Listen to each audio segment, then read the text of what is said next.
All right, welcome to Max Effort Kitchen Podcast. I am Matt. This is Cornell. We are your hosts tonight. Cornell, man, how you doing? Big weekend all around. Yeah, how you feeling right now, buddy? I'm good, but I also feel like I just competed the day before. So Hey, that's a if you know pretty how, good if observation. you've competed and you've lifted decent weights, you know what I feel like. Yeah. I think you explained it the best, Bo, when we were talking pregame. Is what you were like. It's just angry. My body's like angry. Like your whole body's angry. Yep. What did you do to me? So big meet at the Strength Tank. It's called the Finest City, right? Finest City Open. Yep. Cool. I guess, give us a rundown. Like, how'd it go? There's a lot of people that signed up. I think it was a one-day event, so sounds like they were pretty organized about it. So tell us the deets. Yeah, so first weigh-in was at 6 a.m. First session started at 8. One of the things I kind of liked that they did is they offset. It wasn't just like 2-hour sessions. They were 2-hour sessions, but then they would offset the weigh-in would normally be right when the first session starts was when you'd weigh in. They waited a half hour. So it just gave more breathing room, gave time for people to walk around, go to the bathroom, do those kinds of things. And it also made it a little bit easier if you were running cards, like I was. Like I was able to get kind of done and then run over and weigh in. And Nice. like that actually didn't end up happening for me, but it did happen for a few people that were like helping out in the back. So they were able to like get everything going. And, but I knew that I was going to be able to like get the session going, get everybody basically snatching, and then go out there and hit their opener or hit their lifts. And then I would have time to go back and weigh in. Nice. So Nice. I got lucky though, because I was relieved and didn't have to do the session before mine. Nice. So I went home. I took a nap. I went in the jacuzzi. I made about 20 ounces of steak, and then I came back. Yeah, so you jumped on the polo and was telling us that you did that, and I was thinking to myself, like, what an advantage to be able to like you were at the meet, you saw the territory. Not that you don't lift there every day, anyways, but you got a feel for the way it was moving, and then you were able to go back and just like relax, get your mind right, have fun in your own home, and then go back to like that seems amazing. Yeah, it was funny because a lot of people are like, you're gonna go all the way home? You live so far away. And it's funny because I live north of the gym, and everyone else, I would say 95% of the rest of the people live south of the gym. So when there's been a couple people who've come to my house to lift, and they're like, you're like 40 minutes away. I'm like, no, I'm 40 minutes from your house. Yeah, exactly. You're 20 minutes to the gym, and then I'm 20 minutes from the gym. Yeah, you're like, I mean, you're 40 minutes on a bad day of traffic, right? Yeah. Mm-hmm. Yeah. But I've got I have a car that has the HOV sticker on it. Oh, that's right. You got that. So I rarely ever hit traffic because I can just jump in the carpool lane and go for it. Nice. That's fantastic. So you got home, you rested, you hot tubbed, you ate, got back to the meet. I mean, how backroom stuff, all that went well. Yeah, I ran 3 sessions, 3 of the 5, 3 of the 4 sessions. Okay. So it was 3 women and 2 men's sessions. And the first one, I just told my athlete that I was going to get there around 7 because I didn't need to be there for weigh-in. She was fine. She was the same athlete that I coached at Masters Nationals, and she was like, all I want to do is make a clean and jerk because she bombed out in the clean jerks. So I don't remember what she made on snatches. Yeah. How many, but I think she went 2 for 3 on the clean jerks. She might have went 4 for 6. So, but overall, great session for her. She said she hadn't snatched from the floor since Masters Nationals. So I was like, don't worry. You've been doing this as long as I have. So you're good. Yeah. Yeah. I mean, A competition is a competition, right? And sometimes the best ones are the ones you sign up for the week before. Yeah, exactly. It's funny because, and all this is a little side tangent. And Damon came over on Friday. We lifted together, and we were talking. And he's like, and this kind of came up with Alana too. She's like, "Oh, here we go. We're going back into prep again." Because we were talking about July, and so does this mean we have to go into prep mode for the weightlifting? And I'm like, I looked at her. I was like, "No, not this time." I go, listen, I don't ever want to go down that road again, to be honest with you. Like I enjoyed being at Masters Nationals, but like I didn't enjoy the prep leading up to it. And I learned a lot about that. Sure. But the best meet that I have to date, best total, best feeling, and just overall best meet that I've had to date was the Oceanside meet. And I remember leading up to that, I wasn't even worried about a taper. I wasn't worried about anything. I just went down there and had fun. And that's the way I'm going to treat this one. But yeah, I think not worrying about it and even signing up a week before is a good way to like kind of manipulate that situation to not worry about shit like that. Yeah, it's great. I mean, this one, when I signed up, I had some pretty big numbers in my head. And I told my coach, I'm like, hey, this is what I want to do. And she was like, all right, let's do it. Yeah. And like, it didn't quite lead up that way. I told her my goal was to go 50-80 at the meet. Okay. And so for everybody nobody saw it because they're putting fiber optic down on the main road and no one has the internet right now over there. And it wasn't live streamed. I opened at 45, then I went up to 50, made that, and then I missed 55. So I've officially snatched 150 on the platform. Nice. And we'll talk about clean jerks after, but yeah, it was an interesting thing where I felt very fast and snappy, but everything felt heavy. Yeah. 50 kilos felt like 70. 100 kilos felt like 120. And I missed 3 lifts in the back. Oh, wow. And that doesn't normally happen with me. Right. No, I don't think I've ever seen you lift or miss in the back. Yeah. So one of them, I just shouldn't have tried to power. Yeah. But everyone's like, are you sure you want to open what you said you were going to open with? I'm like, whatever. Leave me alone. We're just gonna do it. Yeah.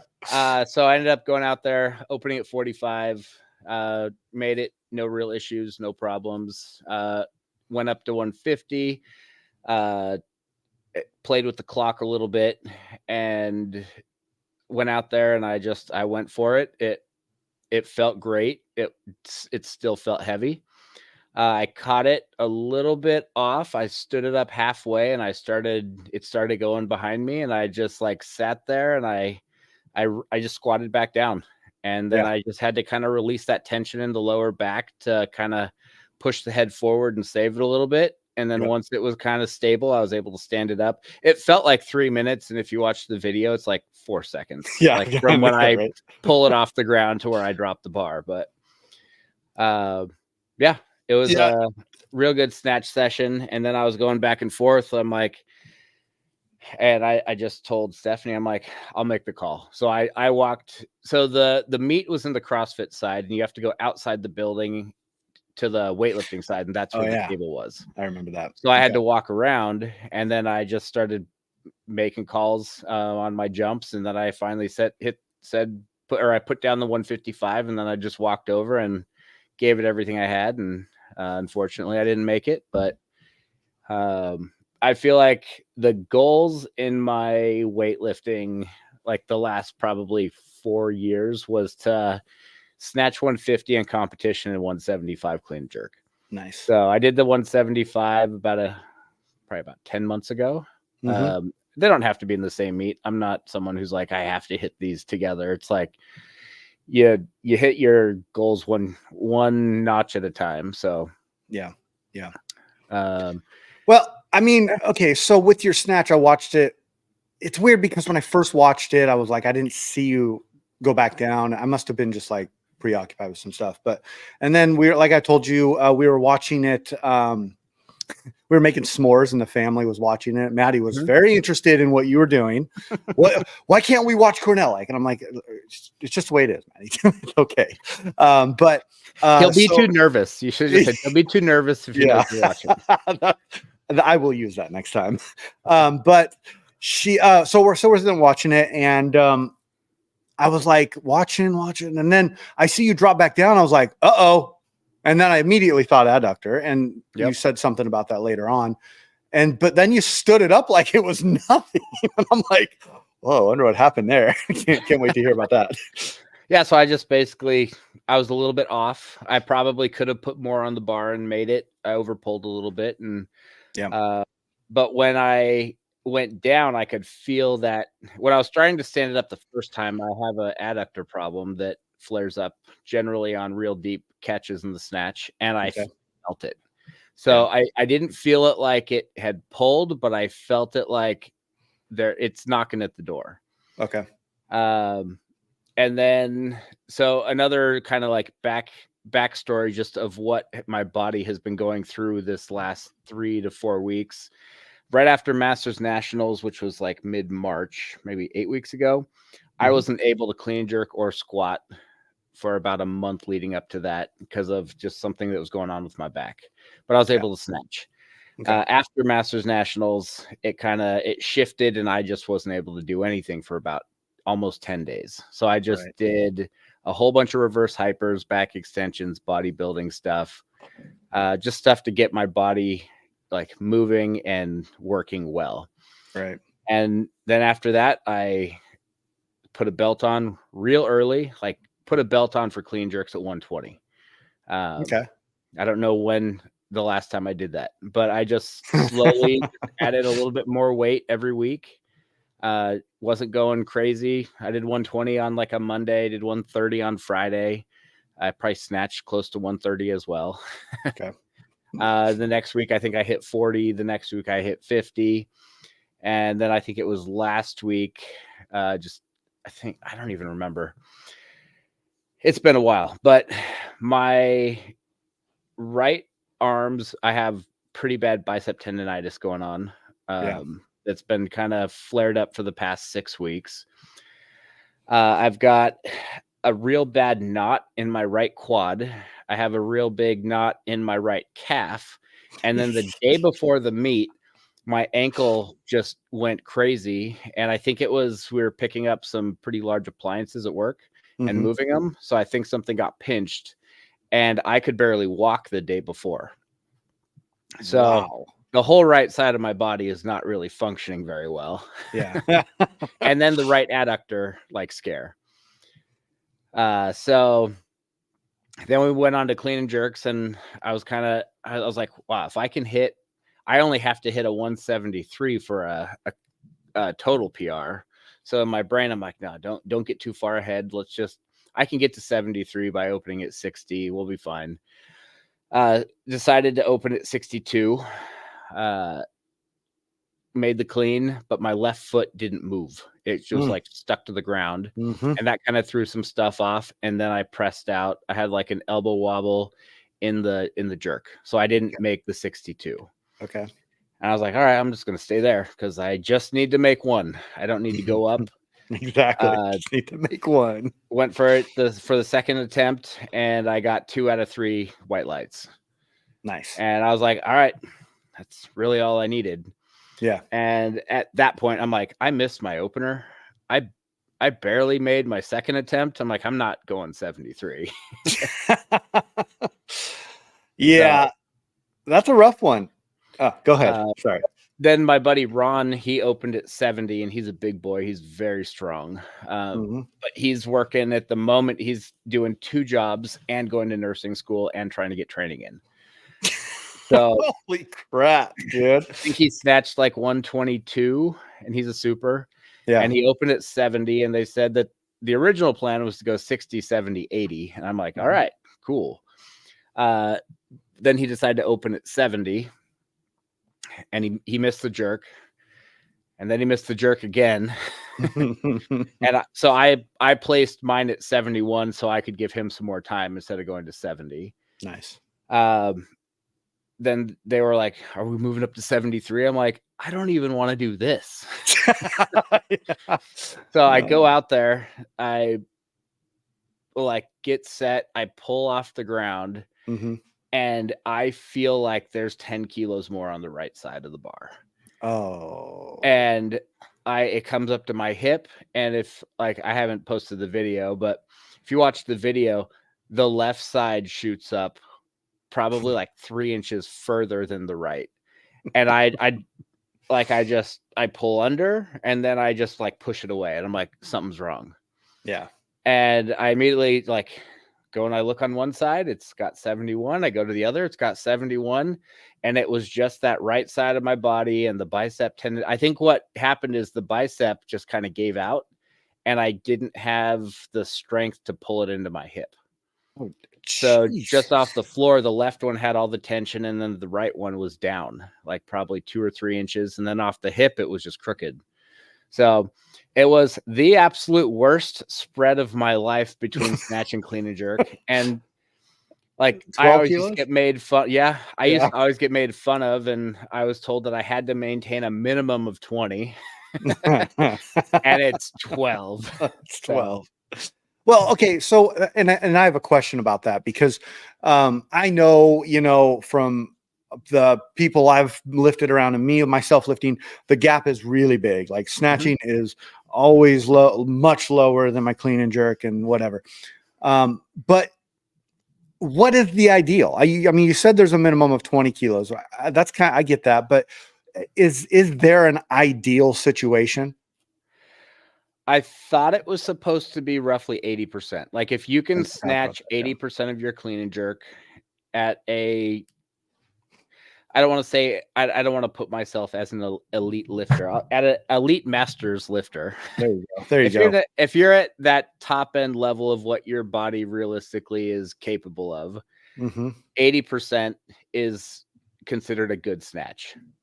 So it's very common for people to, I think the goal is, I think you're supposed to be able, these are just like numbers that people made up, but you front squat 80% of your back squat, you've clean 80% of your front squat, and then you snatch 80% of your clean jerk or your clean. I don't know. Oh, yeah, I think I've heard you break that down before. That's interesting. I don't think I meet any of those markers. Yeah, I knew I was a snatch specialist until I did the math, and I'm like 87.9% of my clean and jerk is my snatch. Yeah. Yeah. So that's real bad. I mean, it's a real good snatch. It's a real bad clean jerk. But yeah, I've never been that good at clean jerks, and they're just so heavy. Yeah. I mean, I've always been a better snatcher. Listen, I know you've always been a better snatcher. I know that. The reason I said really is because like you're clean and jerking. Like, I mean, on what, 170? What's your best? 75? Yeah. 75. Yeah. That's pretty damn good. I'm not saying I'm bad at it. Yeah, just in comparison, yeah, I get what you're saying. I've always snatched much more than I should be able to based on my clean. Yeah. Why do you think that is? I mean, because you see that a lot where do you think, I don't know. I don't really know why, if it's body stature, if it's just the way you move, it's just how quick you are. But like, what do you think that is? Have you ever thought about it? My guess, and I've talked about it with some people, I think it has a lot to do with athleticism.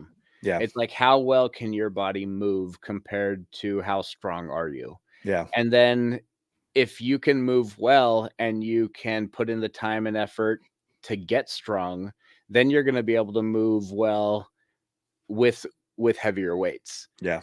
So what I think it is I'm able to clean and jerk what my body is capable of. I might be able to be a little bit more, but that's kind of where I think I'm realistically able to do that.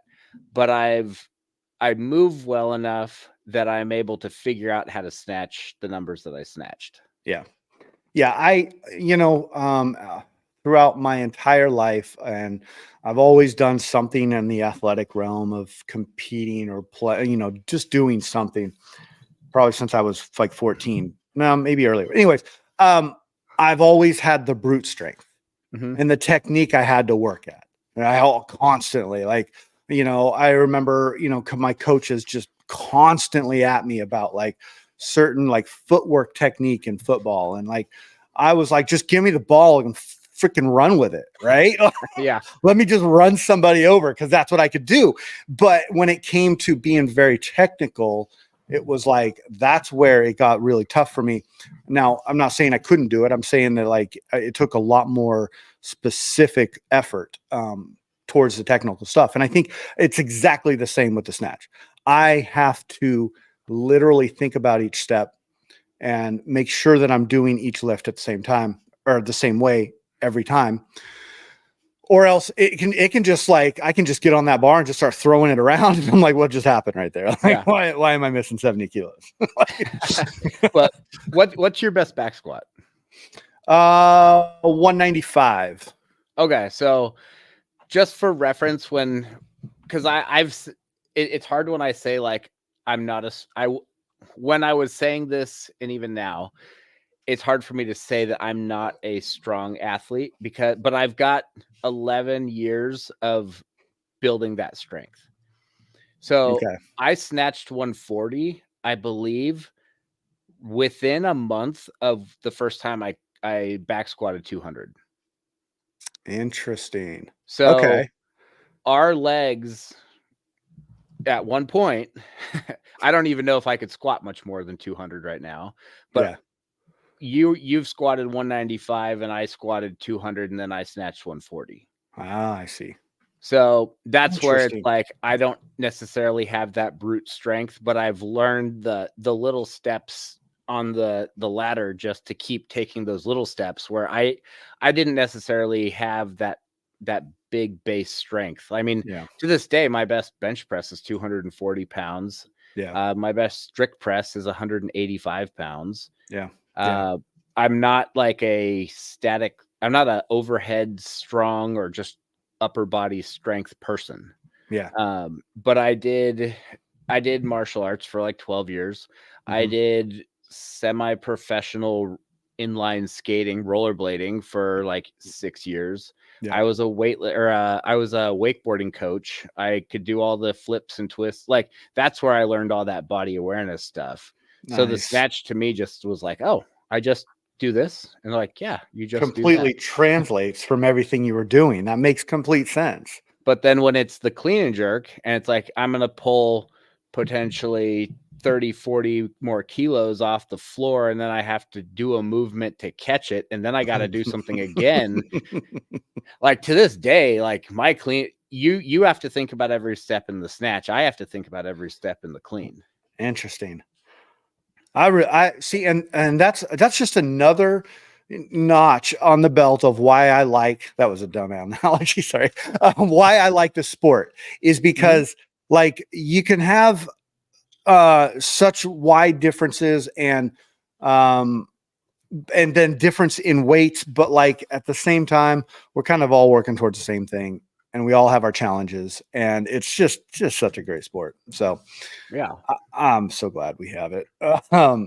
So, I mean, dude, 150, 162, I can't imagine you're at all upset about that.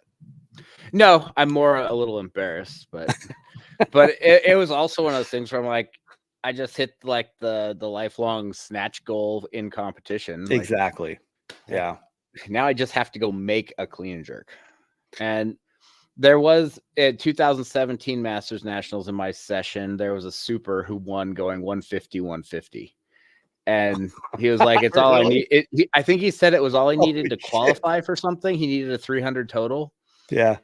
And so he's like, I think he only went out and did one clean and jerk, and I was just done. So, wow, dude. I mean, that would be kind of cool to have on your stat sheet, though. Like, you won the national meet hitting the same snatch as clean and jerk, 150, 150. Yeah.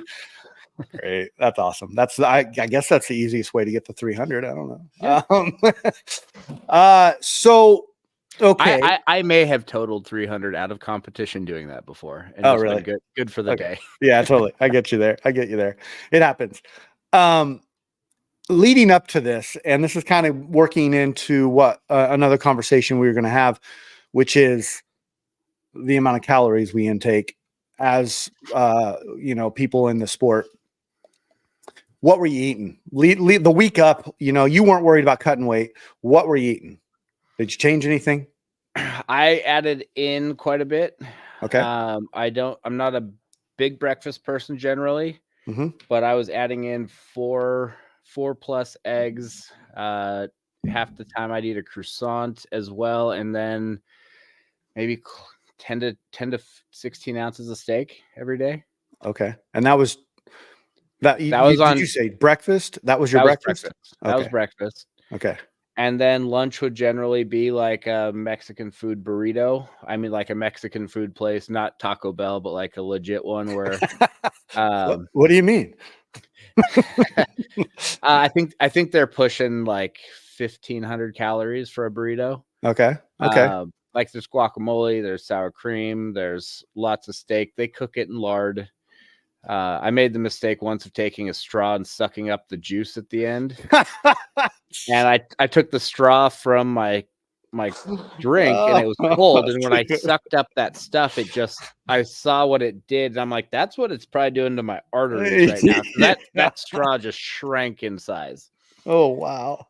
And then dinner was generally between 16 and 24 ounces of steak, potatoes.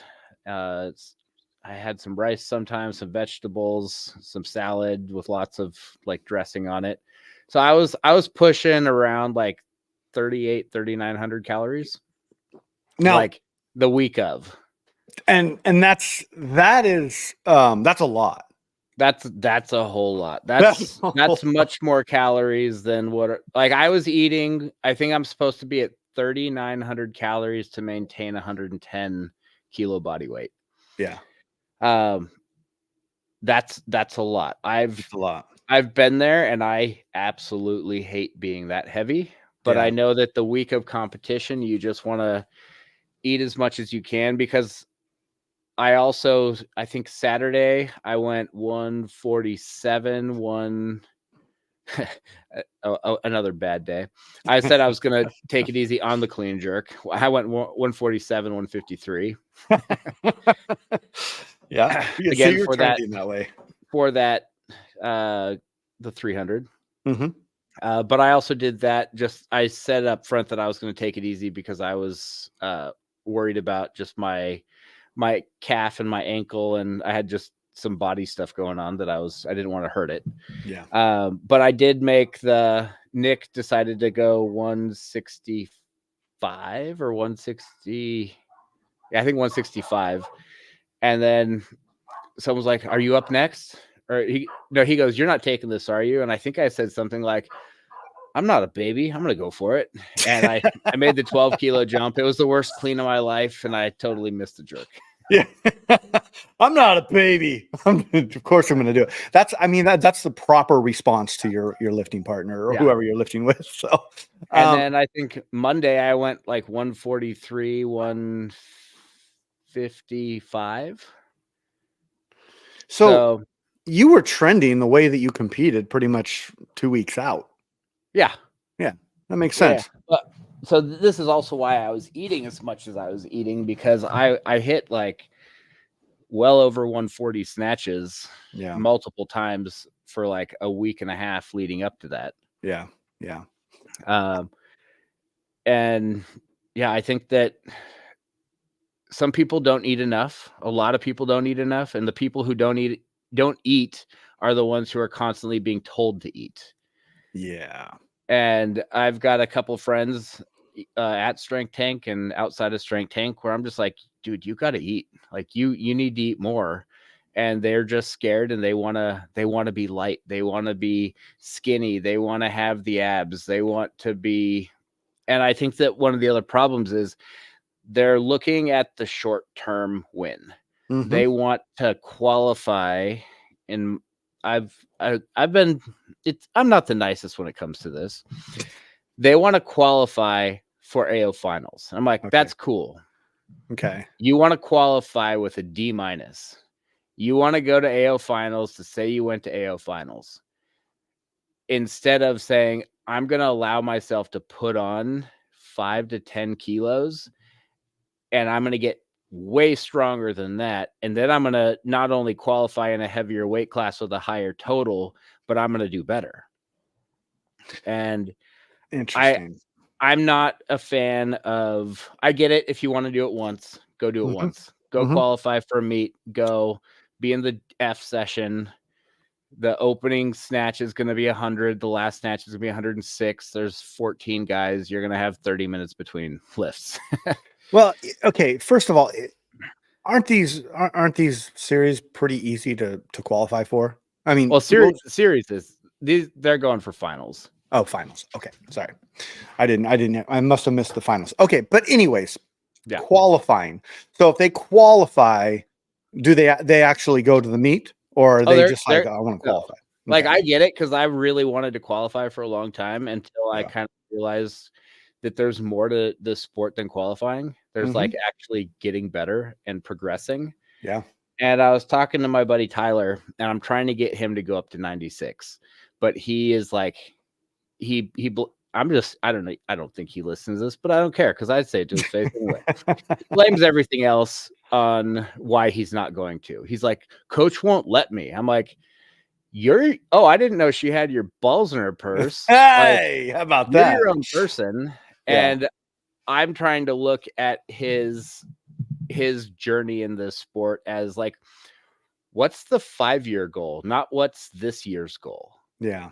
Yeah. And it would be a whole lot easier for him to lift bigger weights if he was a little heavier. He doesn't have to be a full 96. I told him that. I'm like, just be like 92. And because he walks around at like, he's my height, maybe a little taller, and he walks around at like 87 to 80, maybe 89. Yeah. I don't think he's rarely 89. Yeah. Well, I gotta say, and I can honestly say that I've been there where I've tried to blame the programming. I've tried to blame the coach. I've tried to blame all kinds of things. But at the end of the day, and Tyler, I'm talking to you at this too, I've been there. We are in control of the fucking weights we lift. And that's all there is to it. If the programming if you don't like it and you're not going heavy enough, go heavier. Go heavier. And do, have your own sense of self-regulation. And I guarantee, I don't even guarantee, I can tell you 100%. I've had this conversation with Stephanie, and she said, it's all about self-regulation. If you feel good, go heavier. If you don't, stay at the programming. Shit, if you don't even feel that good, go below the programming. It's a roadmap. It just helps you. It helps you get to a direction. But at the end of the day, you got to be in charge of driving that car there. And so it's taken me a long time to figure that out. But I'm glad I have, because my lifting is much more free now, and I enjoy it. And I don't feel like I'm trapped by what somebody else is telling me to do. Now, with all that said, I think that if Stephanie was in my garage, sitting at the chair, staring at me at every single lift, I would probably listen to her. No, I'm sorry. I would listen to her, and I would probably hold her a little bit more accountable. But that's like if I had a solo coach coaching me one-on-one every day I lift. Then we can talk about like things, but I guarantee we're not going to be having the conversation about like, oh, coach won't let me. Well, if coach is sitting there watching you every single day, there's probably a reason why a coach won't let you do that. So, but at the end of the day, we are in charge of driving that car. That's all there is to it. Yeah, no, I agree with that. And I think we've talked about it before. People who don't want to go off program at all and self-regulate and want to blame other people on everything, they're not willing to take responsibility for how they do. Yeah. So if they do bad, then they have something to blame. Correct. And I've been a huge fan and believer in, you need to take as much responsibility as you can for yourself so that it's all on you. That way you have no one to blame if it hits the fan and you do terrible. Right. And then, but the other cool part is if you do great, like you knew that you were backed up the way you were supposed to, and they were fanning your flame, not like holding you down in the fire. Yeah, exactly. And it's just, I think that I've had the revelation, and so that's why I'm so like, I'm not really fired up. I'm still laughing. So, but I feel that it's like something that needs to be said because, and I know there was probably people telling me that shit. I think you told me a million times, but it's just comes down to you're the one lifting that bar. That's all there is. And I've been, let me think. How do I say this? I've been thinking about it a lot, and I've just had so much more fun, like with this idea. And sometimes it takes talking out loud and hearing somebody, having a good friend or even your coach, like just be like, "Listen, bro, you can lift whatever weight you want to lift. You're not subjected to just what's on paper." Yeah, So. No, I 100% believe that if you are in charge of your own destiny with stuff, you're going to go so much further than if you're just dependent on other people telling you how far you can go. Correct. And it's the same with eating. Be in charge of your own eating, right? Don't listen to other people tell you how much you should eat because everybody's body's different. Everybody's makeup is different. Everybody processes food differently. Like, if somebody's telling you need 10,000 calories, probably shouldn't listen to them, because they're not, I've seen it go really bad before. I just don't think that it's a good move, Now, if you have a paid nutritionist, I guess if you need that, then do that. But at the same point, like, your body, what you can eat, how you feel, man. I don't know. You and I have been talking about this a lot because we've been making, both of us kind of simultaneously and not on purpose, but has been making changes in our life, right? Just on the way we do things, our diets, I've been adding cardio. I've been, making more food. I've been more conscious about the volume of food that I'm eating. And I'm noticing my lifting getting better. Nice. And it's really cool. And it's like this, because we all know the direct correlation between food and weightlifting and food and exercise, food and what we, do to burn the calories that we put in. There is a correlation. Now, I'm not going to tell you the day that I had like 1,500 squats that I didn't get dizzy, because I did. And I might have cut out the last set because I was just spent.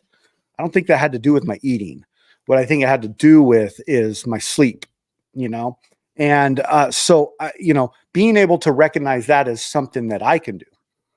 I could probably lay it out on paper and have somebody tell me what it is. But at the end of the day, I know my body, I know what I need. And I can tell you that, like, the food that I'm putting in my body, like, it is not perfect, but it's getting there and it works. It's working. This new system is working and I like it. Yeah. I don't know. No, I think that's great. Honestly, if someone's telling you to do something that seems very overly extreme, they probably don't know what they're talking about.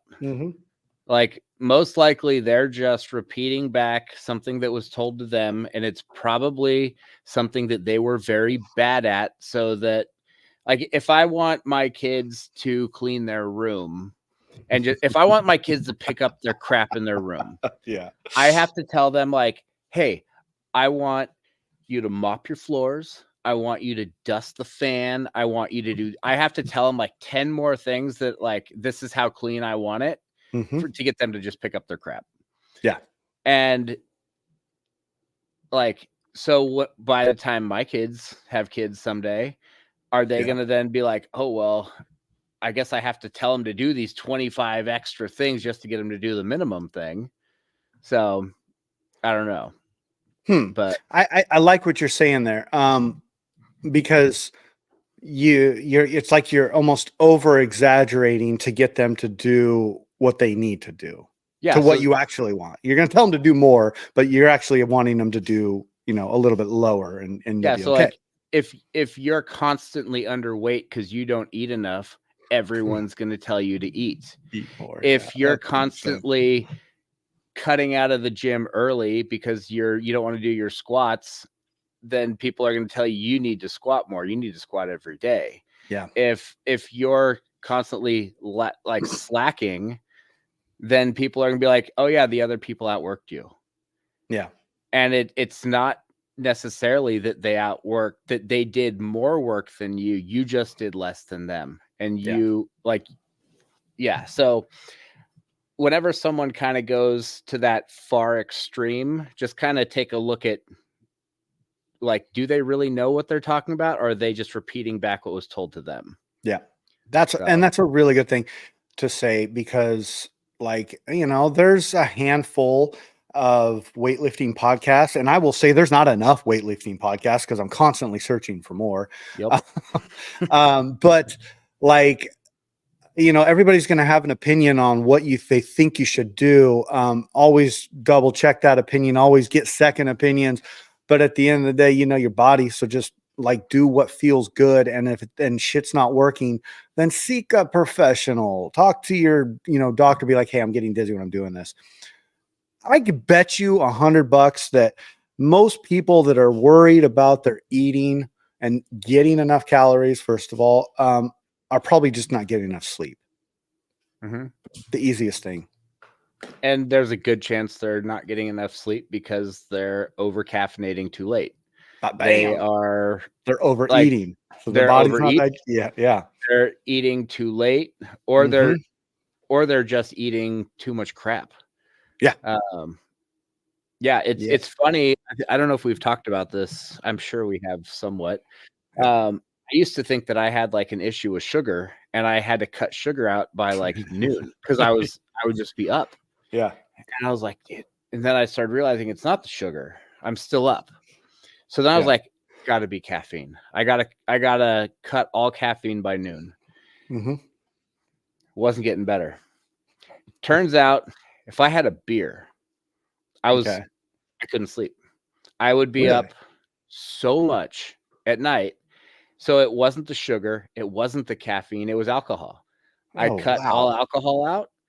I sleep so much better. I haven't the last couple of weeks because there's some other stuff going on that we can touch on later, not today.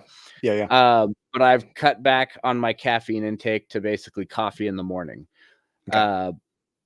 But I'm able to, before I kind of cut some of that extra out, I was able to have a 180 milligram, I think it's 180, the Rev Science pre-workout at 6 p.m. and be fine to fall asleep by like 9. Mm-hmm.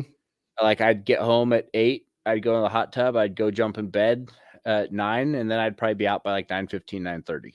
Nice. With 180 milligrams, like, hours before. So I've started to realize that it's not all these other things, it's the alcohol. Yeah. So yeah, alcohol messes with me all day. I mean, not at the very base minimum. Like, I can't walk around without just, like, farting all day. Like, it's just so weird. And, like, I'm just like, God damn, I just can't stop doing this. So, but it makes me feel like crap. Like, I don't feel good when I drink alcohol. Now, do I like to do the pairings and, like, understand, like, taste it and nuances and all that with my profession? 100%. But that, I mean, those are sips. Those are, getting all nerdy with it. That's not sitting down drinking a beer. That's an experience. That's exactly. Not a. Well said. Yeah. Well said. Cool. Well, shoot, we're at 44 minutes. Yeah, great show, dude. I think that turned out really well. I really enjoy. I feed off of when you compete a lot. So I steal the energy from you. I think they call those. No, I don't know what they call those. But anyways, I almost said, anyways, I am mumbling right now. I think it's time to get off this camera. So everybody, thank you for listening. Go follow Cornell. Go follow myself on Instagram. And we'll see you all next week. Cornell, thank you so much. Have a great night. Bye. Adios.